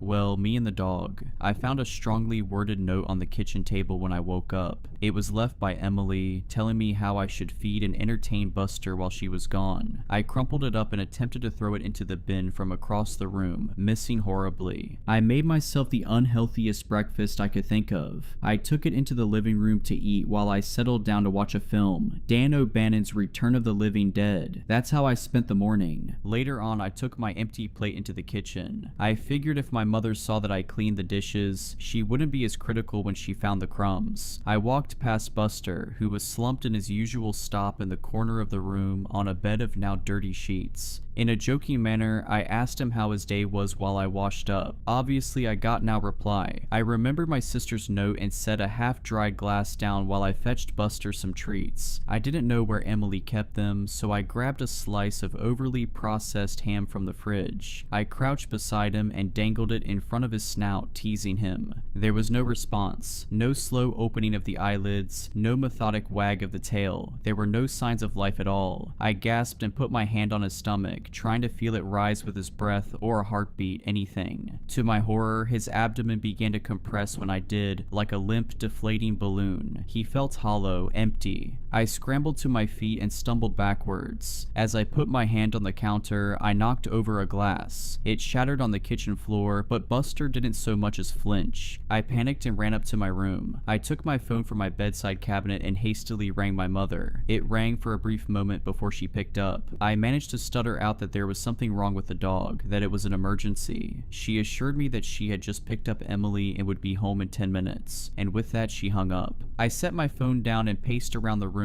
As I was thinking, I heard a noise coming from the first floor. It sounded like someone moving around. I assumed it was my mother, home earlier than she estimated. I made my way downstairs to greet her, hurrying over the creaking steps. There was no one. The door was still locked and I, as far as I knew, was alone in the house. I heard the now familiar wag of Buster's tail as he came bounding up to me from the hall. I looked at him puzzled as he nestled his head into my leg. I stroked him behind the ears as he mewed low. I then heard the equally familiar jangling of keys as the front door was unlocked. My mother stepped inside, pumping her umbrella. Emily, who was close beside her, ran to Buster and dropped to her knees as soon as she saw him. She hugged him tight and whispered in his flea-bitten ear. I could see her eyes were red, raw from crying. My mother asked me what the big emergency was, and I paused before answering. I explained that he had been unresponsive, but he seems fine now. My mother let out a long, drawn-out sigh as she made her way past us and into the kitchen. She called my name, frustrated, when she saw the broken shards of glass on the kitchen floor. I had forgotten about that. Emily spent the rest of the day in her room with the dog. At dinner, neither me or my mother mentioned anything about Buster's false alarm. We just let my dad witter on about improving his backswing, whatever that meant. For the third night in a row, I jolted awake in the small hours of the morning. I groaned at the abrupt ending of a good dream, tossing and turning until I found a comfy position. As I tried to get back to sleep, I began to feel a presence. It was the feeling you get during an awkward silence when you become painfully aware of the other person. I sat up in bed and rubbed my eyes, trying to adjust them to the darkness. There was someone in the corner of my room. I was certain of it. I could make out the vague shadow-covered silhouette standing just beyond the foot of my bed. I was almost paralyzed with fear, but my right hand managed to creep over to my bedside cabinet. I fumbled as I felt for the familiar switch of the lamp. Just before I turned it on, the figure in my room bolted. I recoiled in shock as I realized my half-asleep mind had been right. Someone had been standing there watching. As the moon emerged from a bank of clouds, my room was briefly lit with a dull glow. In that half-light, I saw the outline of a tall man slink out of my room and into the darkness of the hall. I didn't realize I was screaming until my father burst into my room moments later. He switched the lights on, which burned my eyes. He held me and asked what was wrong. With snot and tears dripping down my face, I managed to stutter out that there had been someone in my room. At this, my dad turned and ran back into his room. His caring embrace was quickly replaced with my mother's. He emerged with a baseball bat in his hands, gasping it so hard his knuckles were white. My mother went to check on Emily. She made me come with her, not waiting to let her children out of her sight. Me barged into Emily's room. She was already awake, sitting upright in bed. My mother fired a barrage of questions at her. Dazed, Emily told us that she hadn't seen anything. My father came into the room 10 minutes later. He informed us that he did a sweep of the house and found nothing. No signs of a break-in, no mysterious intruder. He brought me back to my room. Once I was in bed, he sat by my side and explained to me that I probably just had a bad dream. He said there was nothing to be afraid of and joked that if someone did break into the house, they'd soon be scared off by Buster, the world's greatest guard dog. Eventually, I mustered the courage to fall back asleep. The next morning, everyone in the family was noticeably tired, even the dog. We greeted each other with yawns and joked about the previous night's events. I didn't know that this was the start of the last truly happy day of my life. My parents went out shopping, Emily took Buster for his first proper walk, and I spent most of the day gaming. It was a normal day. I've had dozens just like it. We had chicken breasts and bland steamed vegetables for dinner. Wednesday was family night, so after dinner we came together in the living room to play a board game. Tonight it was Cluedo. Buster was curled up at Emily's feet. My father thought then was a good time to remind her that tomorrow he was bringing the dog to the vet and would hopefully reunite him with his real owners. At this, Emily screamed that she was his real owner. She stormed out of the room, Buster following close behind. As soon as she slammed the door behind her, my dad signed. He said he knew my sister would get too attached to that dog. This was the sour note the day ended on. At 10, I did my usual routine. I brushed my teeth, changed into my pajamas, and listened to music for half an hour or so before turning over and going to sleep. As I expected, I woke up again in the middle of the night. This time I was too afraid to move, too afraid to open my eyes and see what could be lurking in my room. Instead, I kept them tightly shut and tried desperately to go back to sleep. After laying in bed for what felt like hours but must have only been 20 minutes, I decided to open my eyes. I was filled with a directionless dread as I slowly peeped out over my duvet. Since I had woken up, I couldn't shake the uneasy feeling that I was being watched. As I pulled the covers away from my face, I saw who had been staring at me. My bedroom door was wide open, and sitting perfectly still in the doorway was Buster. His head was craned slightly and looking directly at me. I chuckled to myself, realizing that I had been terrified over nothing. I swung my legs out of bed and got up. I took Buster by the collar and began to lead him back downstairs to his bed. As I walked down the hall, I noticed that the door to my sister's room was ajar. I brought Buster into the kitchen and watched as he laid down on the crumpled mess of cardboard and old blankets that he slept on. I smiled as he slumped his head onto his paws and closed his dreary eyes. I wouldn't exactly call him my best friend, but I'd miss him after tomorrow. I turned to leave, to crawl back into bed and finally get some rest, but something caught my eye from out of the kitchen window. I leaned against the sill and looked out onto the cold night. The moon was a perfect crescent, half hidden by the clouds. Light pollution from the nearby city robbed the sky of stars, but as I stared into the darkness, I caught a glimpse of a shooting star. As I gazed in awe to see if I could see another one, I saw someone. There was a person leaning against the fence along our front driveway. I quickly realized it was Emily. I could make much out in the darkness, but I could see that she looked nervous. I was about to open the window and call out to her when I heard something behind me. I turned around and realized it was coming from the dog. I assumed he had yelped in his sleep, maybe stuck in some bad dream, but then I noticed something else. His skin was moving. Rather, there was something moving around just under the surface of his skin. I didn't have time to think what it could be before I saw the long crimson red fingers protrude from his stomach. They grabbed onto either side of the now gaping wound and parted his abdomen like curtains. Once the opening was wide enough, the unnaturally long arm reached out, snaking across the kitchen floor until it grabbed the dining table's leg. It held onto it tightly as it began to pull the rest of it out. I couldn't comprehend how something so large could have fit inside of that animalistic facade. Eventually, it was fully out and stood upright. The figure must have been at least 3 meters tall. It was hunched over where it met the ceiling. It looked like it had been skinned. Its lanky body was made up of exposed sinew and muscle. The thing's eyes were milk white and bulging out of its vaguely dog-shaped head. It was grotesque. With a streak of urine running down my leg, I turned around and ran as fast as I could upstairs. I burst into my parents' bedroom and stood in front of their bed, screaming and wailing about some monster. They were both shaken awake at my outpour of terror. My father was calm at first. He tried to sit me down and tell me that it had all been a bad dream, like the night before. I pushed him away and tried to articulate between screams that there was a monster downstairs and we had to leave. My father quickly became furious. His anger at me was only amplified by his tiredness. He grabbed my shaking hand and began to shout that at 14 I was too old for any of this. But I was hysterical, and his attempt at reasoning did nothing. As I kept on wailing, he and my mother began to half lead, half drag me back into my own room. Kicking and screaming, I fell to my bedroom floor. I jolted at the noise of the slamming of my door and got to my feet. With tears streaking down my red cheeks, I pounded the door. I heard my father's voice on the other side pleading with me to calm down. Our shouting reached a fever pitch and then silence. We both stopped and listened out for the repetition of the noise that had brought our heated argument to an end. The dull thudding noise came again, this time accompanied by a shrill creak. I realized it was the sound of something climbing the stairs. I took a tentative step back as the noise drew closer and closer. In a weak voice, I heard my father stutter, What are you?" I knew what he had seen. I've spent the last 11 years blocking out the memory of what came next. There was screaming and pleading, the sound of flesh ripping and bone shattering. I sat motionless on the carpet of my bedroom floor as viscose blood began seeping in from under the door. The sounds or carnage stopped and I held my breath as there was perfect silence once again. This silence was broken by the sound of my door slowly creaking open. I was petrified with fear. I could do anything. Couldn't move, couldn't scream, couldn't breathe. The thing opened my door a crack before stopping. The slowly thudding noise returned as it walked away from the scene until I couldn't hear anything more. I stayed welded to the spot for a minute or two before grief hit me like a bus. I began crying until my eyes were raw. I stood up and took my phone from my bedside cabinet. I dialed 911 and desperately tried to explain what had happened. I glanced out of my window and my jaw went slack. Walking down the middle of our street was the creature, caked in blood the same shade as its taut skin. Holding its hand and walking next to it it was Emily. She stared up at it with affection. The two were illuminated by the street lights, and I saw that the creature was holding the fursuit that had once been Buster in the talons of its other hand. I watched as they walked down the street, across the sidewalk, and into the forest that surrounded my neighborhood. That was the last time I saw my sister. Within the hour, the police came. They cordoned off the area and took me in. I spent the next few years in foster care. The official statement they had given was that it was a kidnapping gone wrong. Only I and the officers and coroner who saw my parents' remains knew that it was something much more sinister. That was 11 years ago. Tonight, I finished writing this before I begin a journey that I should have undertaken a long time ago. Emily is still out there somewhere, and I am going to find her. It's crazy what some people will put up with for a little bit of money. Desperate times, I suppose. Well, I am one of those desperate people. Desperation to get my daughter a life-saving medical treatment is what drove me to where I am now. That same desperation has led to daily fear of what might happen next to Danny and I now that it's over. I had no choice. I needed money right away. I couldn't qualify for a loan, and the insurance company said the treatment was not authorized under our policy. My work was barely paying over minimum wage, and I still needed almost $5,000. The only way this would work is if I got another job working graveyards somewhere else, at least until I could save enough to get her the treatment. Danny was all I had left. I already lost her mother a year ago in that car crash. I couldn't lose her too. I looked high and low. I combed the classifieds and drove around desperately searching for a job that could pay what I needed and have an available night shift as well. The prospect seemed hopeless, but I had to find something soon. The town we lived in was small and the prospect seemed bleak. That was when, in a streak of what felt like luck at the time, I inquired about a job at a small grocery store about a mile away from where we live. It was called Shoe's Nighttime Convenience and Grocery. It was an odd little store that was closed during the day and seemed to open at around 8 p.m. and close sometime before morning. The weird hours seemed off, and I didn't know who would want to shop at a store that was only open in the middle of the night when there were 24-hour chains elsewhere. Though it did not really matter, it was a store, I needed a job, and the unique hours in this case would work for the schedule I needed. I decided to try and apply for a job there. I was on my way home after finishing a shift at my day job. My friend Kathy was nice enough to watch Danny while I was working and had even agreed to do so if I found a graveyard shift somewhere else as well, at least for a month or two if needed. Since I had seen the odd shop and saw the hours, I decided to inquire about a job at the lonesome and odd little store that seemed to only be open at night. I was reluctant at first since I thought they might have some illicit reasons to only be open at such hours. Despite my misgivings, I realized it was the best hope I had of getting a job with my minimal skill set, and that was a guaranteed graveyard shift. I got out of my car and walked up to the entrance. The place was pretty run down but seemed to still have signage up and around the front. There were sale signs and clearance items advertised, and the somewhat normal facade of a grocery store made me relax and continue with my intended course. I noticed up close there was a mark under the first part of the store named She's. It looked like Japanese or something. I stepped inside and it seemed deceptively large compared to how small it looked on the outside. There were aisles of various groceries and other household supplies and even some clothes racks. I had no idea how it was this large in operation. Most of the shoppers seemed fairly normal at first, though there were some people who you could tell preferred to do their shopping at night. I tried not to stare as I received a rather murderous looking glare from one such individual who I must have let my eyes linger on too long. The staff also looked about the same as any other store's staff would look, fairly diverse and no one with an overly cheery or overly sullen mood about them. I did notice there was not a lot of talking near the checkouts. Moving on, I looked near the front, intent on finding a manager's office to inquire at. I felt hopeful when I saw a sign that I thought read "Help Wanted." I felt a bit confused and less optimistic when I read the full content of the rather strange sign stating "Help Wanted," but not always needed. I was not sure how to take that, so I decided to look for someone to ask. As I approached the back office and went to knock on the door, I was interrupted by a large man with a blue store apron and a name badge indicating he was Store Manager Benny. The large man welcomed me with a pleasant though slightly forced, "Hello, can I help you find something today?" I was distracted by the almost pained expression on his face, like his smile would eventually shatter the muscles in his face if he kept it on for a moment longer. Brushing past the distraction, I remembered why I was there. Yes, I was actually looking to apply for a job here. I stated my earnest intent while gesturing to the help sign near the door. Benny stopped smiling and looked at the sign, and then looked as as if he was about to say something when he held up a finger and pulled out a radio from his pocket. "Molly, what is the bagger situation today? How are we holding up staff-wise?" There was no immediate response. He smiled again in that disturbing way while he drummed his fingers along his tie as he awaited a response. His face wrinkled and then he stated, "I am sorry, I think we might be full at the moment, but thanks for your interest." He was about to usher me away when his radio barked to life and I heard a static-laden voice on the line. I couldn't hear everything, but it sounded strange and I thought I heard something like, "Rob caught a problem and got bagged." I didn't know what to make of the weird bits I heard, but before I could think twice about it, I heard Benny mumble, "Alright, but next time answer faster, it could have been a code black, and if you mess around with those customers, it is your butt next." I was still standing there in awkward silence when he wheeled around and his frustrated veneer vanished and he was back to the awful fake smile as he loudly proclaimed, "Congratulations, there is an opening available now, let's get you set up, can you start tonight?"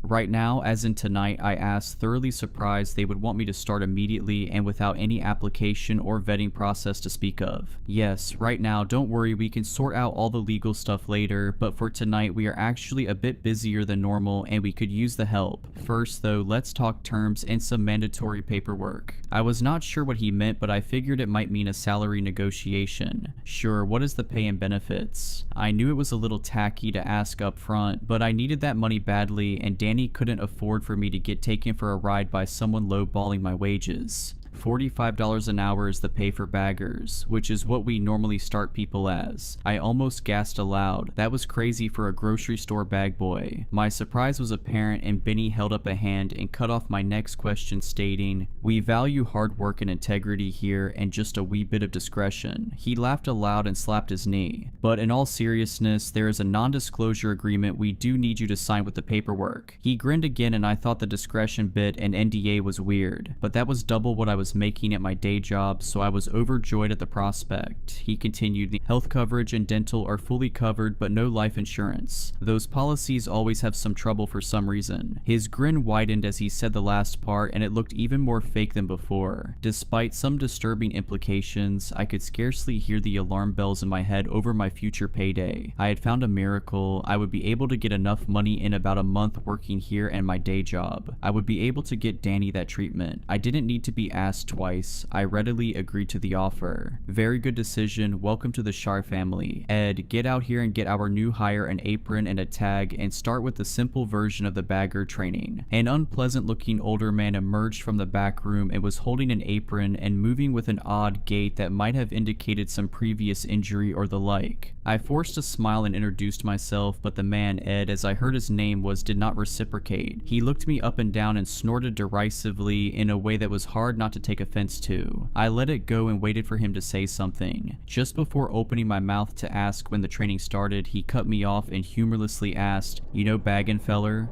"Baggin', like bagging groceries?" I tried to clarify. He glared at me and just nodded his head. "Well, yeah, I mean, I have a general idea. I never worked at a grocery store before, but I think I know how things should be bagged generally speaking." He paused an uncomfortably long time and I was about to try and speak again when he snorted and gave a rather unpleasant throaty laugh that ended in a dry coughing fit. After he finished, he said, "Not like this, I'm guessing you don't. Alright then, come on, I will show you how we do the bagging and also the other rules. Reckon you better listen close, I ain't for repeating myself." I nodded my head and we started towards the back room, when I heard the radio on his belt come to life and a very nervous sounding voice on the other line say, "Code black, repeat code black." Ed's face wrinkled in a way that somehow made him look even more annoyed than usual. God screw it all, more of them fellers already. He turned and left, angrily shouting some imperceptible grunts and complaints into the walkie, and left me near the back room dumbstruck and not sure of what to do next. What was a code black? Why was everyone afraid of them? I was about to go look for someone when I felt a hand on my shoulder and I wheeled around to see a woman. The tag on her shirt read Assistant Manager Molly. She smiled at me and it did seem more genuine than some of the others here. "I'm sorry we have not met. You must be the new hire. I'm Molly, the AM here. I can help you with training and orientation. You can be a great asset here at She's." She held a hand toward the backroom doors and ushered me toward them. We moved into the backroom halls and as I looked around, I saw several doors that looked like ice boxes. I figured they must store a lot of products to need that many freezers scattered about. Visible near the freezers' doors were shelves of other inventory. There were rows of boxes and pallets of strange things like chemicals, metalworking gear, various pieces of hardware, and crates that had gun manufacturers' names on them. I was wondering again just what kind of store this really was. Besides the odd inventory, it was also kind of a mess, and I was glad I wouldn't be the one having to sort all of it. We made our way to an office room with oppressively bright blue painted walls, like a kindergarten classroom. The sight reminded me of when Danny was in kindergarten, and I steeled my resolve against any difficulty this job might have. I needed to do this for her. The office was sparse. There was only a desk, some chairs, and a file cabinet. I did notice on the walls, painted on the bright blue, were some black characters that almost looked like calligraphy. More of those kanji were on the wall, and again I wondered what they meant. Before I could guess, Molly was motioning to me. She gestured for me to sit down at one of the only two chairs, in this case the one facing the desk. I sat down and she sat opposite me. She looked over a few pieces of paper she had on a clipboard, and then smiled, turned around and started rummaging through a file cabinet. As I was waiting, a sudden shriek was heard outside, and I looked to the door and suppressed a gasp. Molly didn't react and kept looking for something. I thought maybe she hadn't heard it, and I was about to say something when she wheeled around with a large binder in hand and dropped it onto the desk with a loud crash. "Before training starts, please fill out this form for your safety and ours." She handed me a piece of paper that, when reading the details, seemed to be the non-disclosure agreement Benny had mentioned. I thought it was odd I had to sign this, but other hiring documents like tax, payroll, and healthcare paperwork were not required before starting. I considered they might be paying people under the table, which I hated to admit I might prefer, since no tax deduction meant I could save money faster. I signed all too quickly without realizing what I was agreeing to keep quiet and what the consequences imposed were if I didn't. Molly took the paper, looked it over, and said, "Good, that is settled. Well, let's get started. This is the employee handbook. We only have one, so you are going to be doing some light reading for a bit. Because we need the manpower now, though, I will go through it with you quickly, since Ed was indisposed." She grimaced when she said the last word and looked at her watch, and then adjusted a dial on her walkie-talkie. She looked back at me and resumed. "As a bagger, you are vital in ensuring customers leave satisfied with their product, and you are one of the last people they will see on the way out, except in certain circumstances."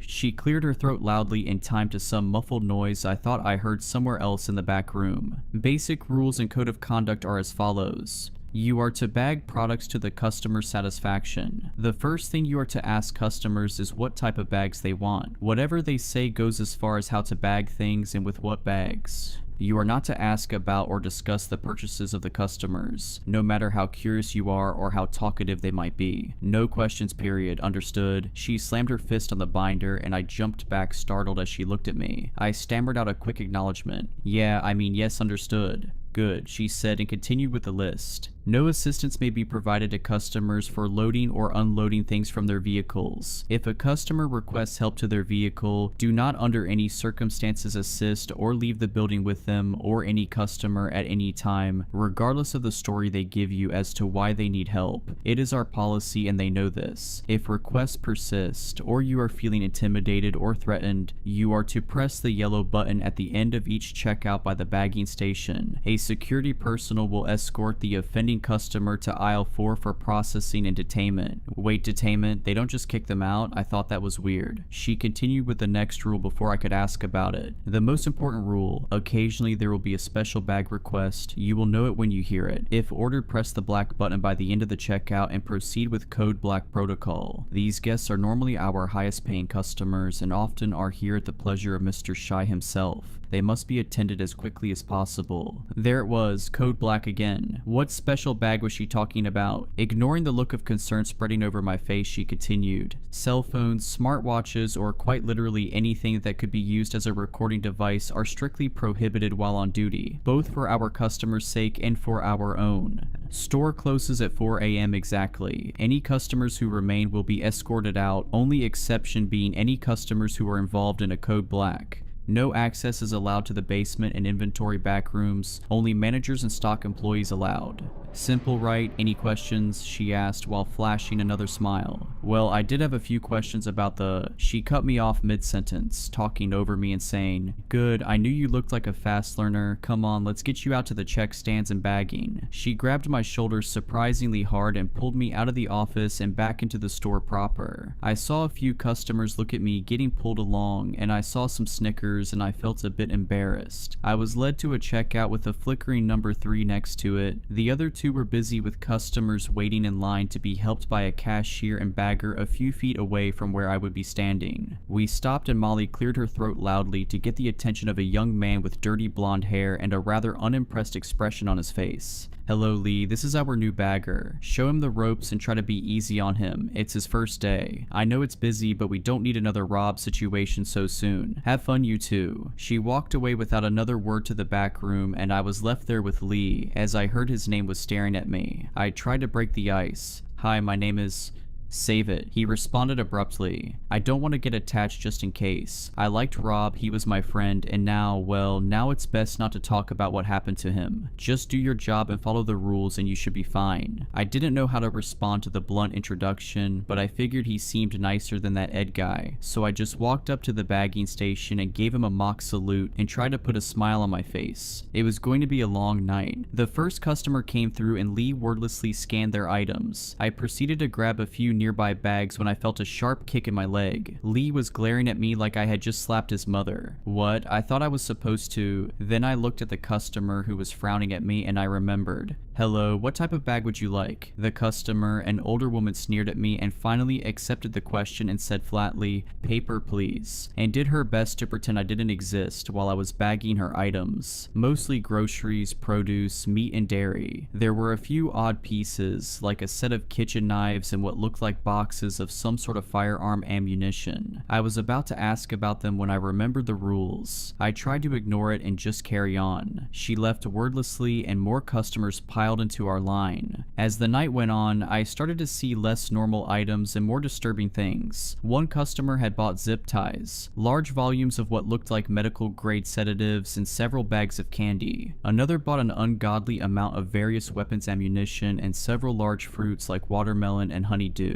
I thought he might be just shooting some fruit for target practice until I saw what appeared to be a Kevlar vest and an uncomfortable amount of alcohol. After a dozen very disturbing customers came through, I finally found someone who seemed a bit friendly. She was a kindly old woman who seemed to enjoy speaking to me and by all accounts was very nice. It was a much needed reprieve and I actually enjoyed talking with her. Her name was Marge and she was just buying some baking supplies, eggs, butter, flour, spices, all pretty normal things. "You simply must try my raspberry tart, it is divine. I will bring some by next time, or better yet, I think I still have some in my car. Won't you be a doll and help an old woman with her groceries?" I was about to accept when I saw Lee's face go blank and he just shook his head. I looked back at Marge and she had a wide grin on her face, and I looked down at the second half of her groceries, yet to be bagged. There were containers of various chemicals, including rat poison, bleach, and ammonia. I tried to speak but I froze, and she asked again. "Come on, dearie, my hip is in bad shape after my fall. It will only be a moment and you can have a treat and a nice tip as well." Her grin shifted in a way that made me very uncomfortable and I struggled to speak but finally blurted out, "No thank you, ma'am, store policy. We are not to escort customers out of the store under any conditions." Her grin vanished and grimace of anger flared up briefly. "Oh well, your loss I suppose. I would have made it spectacular. I thought I might get one of the new ones before you figured it out. Next time, Sonny, I might just find where you live and make a house call." She winked at me and pushed her cart away and I was shocked and horrified at the implications of what had just happened. Lee elbowed me in the side and gestured to the customer who had taken her place, and I was forced to just ignore another uncomfortable encounter that night. After a long shift of bagging goods for an assortment of disturbing individuals, I realized my work was done when a screeching PA system informed everyone in the store that It is now 4 a.m. and we are closing. If you have not purchased your items already, then you must leave. If you are loading goods, a reminder that no employees may leave with you. You must take them and leave. If you do not, they will be confiscated. Any customers lingering in store will be confiscated as well. Jeez, they were not joking about the strict closing time. A large group of people I had not seen before moved through the aisles with flashlights and batons. They must have been the store's security team. They seemed overkill and intense, more like paramilitary than grocery store security guards. They were looking for any stragglers apparently. I thought just then of the weird announcement about people left behind being confiscated as well, and it seemed kind of concerning with how serious they were about everyone getting the hell out on time. I was ushered out as well, along with the other staff who left wordlessly. I tried to make a quip to Lee, asking if there was ever overtime, but he just kept his head down and ignored my joke. I did not know what kind of operation this was, but the more I learned about it, the more I felt like I made a mistake in taking the job. I had to keep it for a while longer at least until I could save enough for Danny's treatment. I worked at Schur's for a few more weeks of uncomfortable conversations and ghoulish and unspeakable items being bagged at the caprice of disturbing and malign customers. I saw 2 code blacks in that time, at least I should say I overheard them. Lee told me not to look and try to avoid the attention of the customers who ordered them. After the first one in my second week of work, I did not see Jay the other bag boy again. Lee warned me not to ask about him, and I was getting increasingly terrified of what would happen if I got one as well. What the hell were the code blacks? The only good news I had was that the store paid bi-weekly, and to my surprise, it seemed like almost no taxes were taken out of my paycheck. I had almost a full $2,800 from the first 2 weeks of work. A little more, and with a bit of the money I saved up from my other job, I could afford Danny's treatment. I just needed to make it 2 more weeks, and then I could quit and never see the awful place again. I managed to avoid any trouble for my 3rd week, but in my last week I had a disastrous run-in with a customer. It was what started a sequence of events so horrible that the conclusion still threatens my family's safety and terrifies me to this day. It was about 11 p.m. and things were going okay. Some of the managers were poking around and there was an odd air of concern and anticipation in the air. Lee told me that the owner would be stopping by at some point that night, Mr. Shaw himself. I was trying to ask more about the owner when a large bald man came to our checkout. He had horn-rimmed glasses and a large jowly face that was fixed in a leering stare that made me feel very uncomfortable. He tried to chat with me, but I got very bad vibes from the man. I tried to ignore him, but he kept pressing it. "Ah, come on man, lighten up. I see you are new here. What's it like working here? You see any real action?" My response was simply asking, "What type of bag would you like, sir?" "I will show you my bag if you show me yours," he said, then let out a belly laugh that almost knocked his glasses off as he kept smiling at me with a sick gleam in his eyes. After a moment, he finally said, "Plastic's fine, I suppose, just trying to lighten the mood. You look tense like you could use a break." I ignored him while bagging copious amounts of junk food, a pair of pliers, lube, condoms, and various chemicals like bleach and OxyClean. I had become slightly inured to the worst of the colorful characters and the concerning wares they purchased, but this one seemed particularly loathsome. "Yeah, you could definitely use a break. Hey, I know, I can give you a little pick-me-up in my car. I am right outside, help me take this stuff out and I'm your huckleberry." I couldn't even formulate a response. I couldn't think over my skin crawling away to another zip code. I resolved to just fall back on the rulebook line and proceeded to inform him that we are not allowed to leave the store with customers for any reason. To my horror and disgust, this one did not let the matter go. "Ah, come on, you're just playing hard to get. Seriously, I'm sure I can pay you more than these people. Come on, what do you say? Come on out and we can talk about it." I repeated the rules again while bagging the last of his items, but he would not let it go. "Hey, listen to me, you little nobody. You think you are too good for me? You think you are some kind of hot crap? Huh? Well, you are coming outside now. No one ignores me like this. I have a special treat in store for stubborn pricks who don't listen to me." His face was bright red and he was practically spitting the words at me. I panicked at first, but then I remembered the button by the bagging station. I pressed it discreetly while trying to hold my ground, shrinking slightly back to the vile tirade of the deranged individual. I took a step back and he moved forward, looking like he was going to grab me. To my surprise, a large gloved hand fell on his shoulder. I looked behind him and a nearly 7-foot tall man clad in a weird cross between police riot gear and military grade armor was holding him back. The customer turned around and started to yell at security. "Do you pricks know who I am? I know the owner. You will all be sorry you crossed me. I am going to..." And a sickening crunch was heard, followed by the man going limp. The guard holstered a now bloodied security baton and bent down over the dazed form of the customer. His eyes were glazed and he likely had a concussion, but he was still conscious and tried to speak when the security guard seized him by the throat and hoisted him back to his feet. The customer tried to whimper out a soft and confused sounding, wait, before he was punched so hard in the chest, I thought I heard his ribs break from where I was standing. The helmeted face of the guard turned to me, looked me up and down and asked, What type of bag was he using? I had no idea what that had to do with anything, but I answered on plastic. He was using plastic bags. I heard a chuckle under the mask and helmet of the guard, and he said, "Too bad he didn't pick paper." And the guard dumped out one of the man's bags. As he was trying to rise to his feet, the guard placed the plastic bag around the customer's head and tightened it. To my shock and horror, he proceeded to easily strangle him. I couldn't believe what I was seeing, and after a few moments it was over. I was speechless, and another guard came over and they took the customer's body on a stretcher to the back room. Benny, the store manager, had appeared out of nowhere and spoke to us. "I am sorry you had to see that, but I am glad you are safe. We take threats very seriously here and know you all need to be safe in such dangerous times. That is why we keep this place safe. Safe from dangerous people like that. I trust what happened here will also be safe and secure with you, right? After all, we wouldn't want you endangered by anyone like that knowing where you live, right?" He smiled at us and left to the back rooms. I understood the veiled threat and realized I would not be able to tell any real authorities or report on this madhouse. Despite that encounter, my night was not done yet and the worst was yet to come. Lee would not speak to me about what we both saw, and we tried to move on with the night and pretend what we saw happen didn't happen. It was getting close to 4 a.m. and we would be able to close soon. I was so close to being done with this place and getting out of there and home to my little girl. I just needed to hang on for a couple more days. There were only a few more customers lining up at the checkouts when something odd happened. A well-dressed man went to checkout number 2 and they shut off their light and said the scanner was not working anymore. It seemed fishy since it had been fine all night, but when the guarded looks and concerned faces flashed before me and then back at the well-dressed man, I realized that they might know something I didn't. My heart sank as I realized he might be one of those special customers. I looked over at Lee and he was visibly sweating and fumbling with the cash register. The man sauntered over to out checkout. He had a small basket with what looked like fine sewing thread, thimbles, and tailoring articles. It also contained a hacksaw, a plaster cast, and several boxes of nails and rivets that seemed to clash with the sewing equipment. By itself, I did not think anything of it and I relaxed a bit. Lee was pale and wordlessly scanned the small items he had. After they came down the conveyor, the man turned to me, tipped his hat, and introduced himself. "Good evening, my friend. My name is Henry Jaspin. I work for a little antique cloth shop and I'm here to get some materials." I relaxed a bit more. This did not seem too strange. I proceeded to ask, "What type of bags would you like today, Mr. Jaspin?" "Well, my good fellow, I should think paper for the small bits you see here. Indeed, I found all the tailoring kit I need to make work anyone would be proud of, but what I really need today are some raw materials. So the bag I really need will be a body bag tonight, preferably the larger variety." My mind was racing, my heart was pounding. Did he just say he needed a body bag? I was about to ask him to repeat it when it dawned on me. The rules had said, "A special bag request, you will know it when you hear it." I realized I had just encountered my first code black. I forced my trembling body to move and I pressed the black button under the bagging station. I heard an alert on nearby walkie-talkies. Code black on number 3. Confirmations were heard all around. There was a burst of motion near the back and I handed Mr. Jaspin his bag of smaller merchandise as Benny approached us. "Good evening, Mr. Jaspin." He managed to choke out the words, seeming uncharacteristically nervous. "Oh, Benny, don't worry, I know what I asked for, and though you are a big fella, I wouldn't dream of picking you. We go too far back. Besides, your skin is terrible. Can you imagine one of our suits on you?" Mr. Jaspin let out a howl of laughter, and Benny followed suit with a nervous chuckle of his own. "Your new employee, however, he has a nice strong jaw and broad shoulders. Not as much meat, though." He looked me over, and I was confused and terrified at the implication of whatever it was he was talking about. As he was eyeing me, Benny spoke up saying, "Of course, you are free to pick as you please, but if I could suggest an option, we just picked up a rather unruly fellow who was just processed a few hours ago and he is on the larger side. Perhaps he would be a good alternative."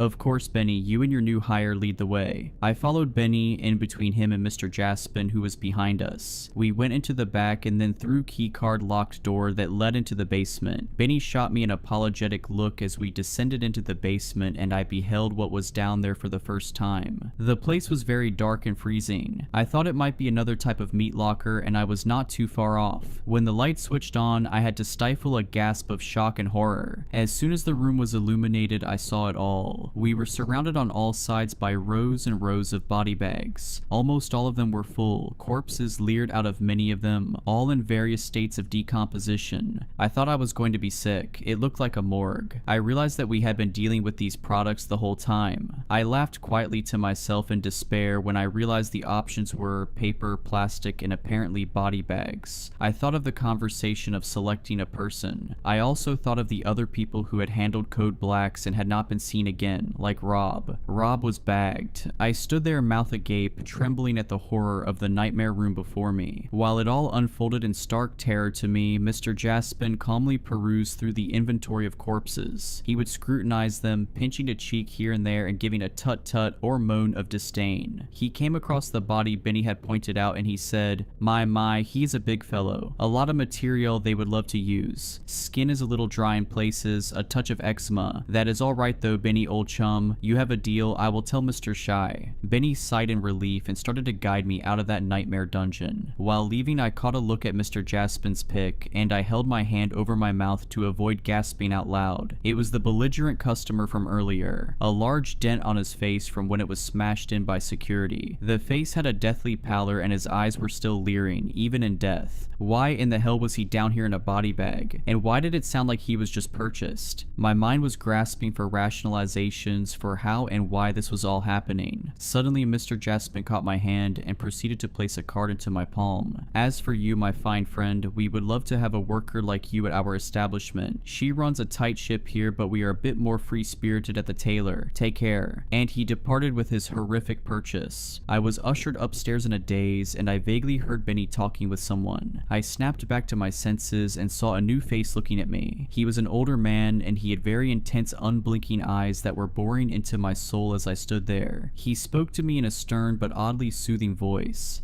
I know you might be unsettled by what you saw, but she knew and the means to access it are natural parts of life. It is what you saw, it is what we sell. We sell it in all its forms. Why, it is even in our name. I hope you understand and do not consider anything foolish over the next few days. We value your work, but understand that some people lack the fortitude to deal with what our business does. Just don't forget that when you head back home to your house on 4th Avenue. The large cherry tree at the end of the street is blossoming and looks beautiful. You should take your daughter to see while it still blooms. He placed a hand on my shoulder and squeezed while departing. I had no idea what I had just witnessed, but I knew I was in trouble. My mind was a jumble, and besides the imminent threat, I found myself considering something unrelated, a name. I thought about what Mr. Shy had said about Shy Nu and how we sell it. I looked again at the sign as I was leaving She's Nighttime Convenience and Grocery. I did not think anything of it at first, but I looked closer at the kanji by the first word. Looking up the meaning on my phone, I saw it was indeed the kanji for she sometimes used when counting as the number 4 in Japanese, but more often associated with something else. The dawning horror and simplicity of the name made sense now. Shy more often translates to death. I had worked almost an entire month at Death's Nighttime Convenience and Grocery. I did not go back, I quit. I will find another way to make the rest of the money I need. My family's safety is what is important now, and I know it is not safe for me and Danny here anymore. How could it be? When Mr. Death knows where we live.